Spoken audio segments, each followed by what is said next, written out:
लौकिक संबंधियों से सोच निभाने के लिए उनके पास जाना चाहिए या नहीं? जाना चाहिए, लेकिन मन बुद्धि का जो पांव है वो लौकिक में रखा रहे या अलौकिक में रखा रहे। दो नवैया हैं, एक लौकिक और एक अलौकिक।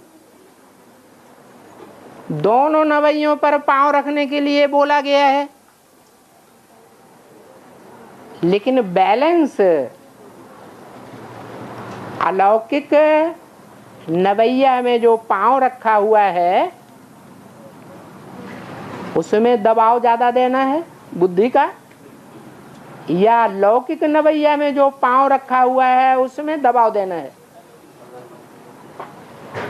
दिखावा मात्र है बाहर की दुनिया, क्योंकि पहले से पता है ये नवैया डूबने वाली है और ये नवैया पार ले जाने वाली है। जो भस्म होने वाली दुनिया है उसकी लोक लाज का बुद्धि में ख्याल नहीं रखना होता है।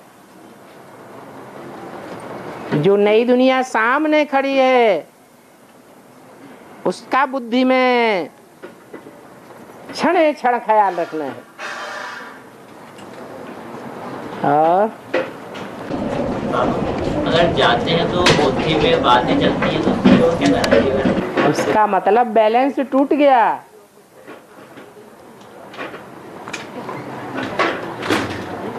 लगाव लगा हुआ है,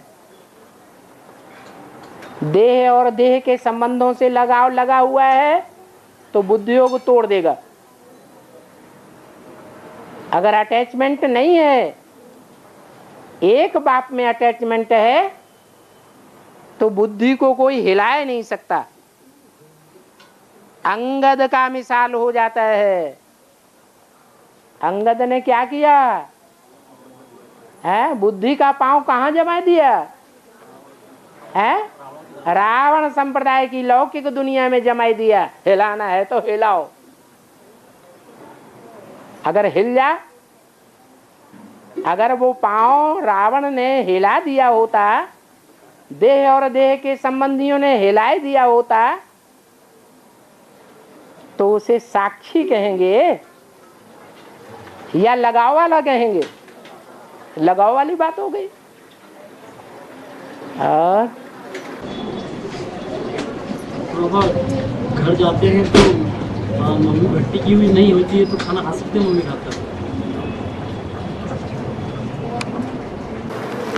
माँ हो, बहन हो, भांजी हो, तन से कन्या हो, अधर कुमारी हो, देखना है कि जिनके हाथ का खाना खा रहे हैं उनकी मन बुद्धि विनाशी दुनिया में लगी हुई है या अविनाशी दुनिया में लगी हुई है?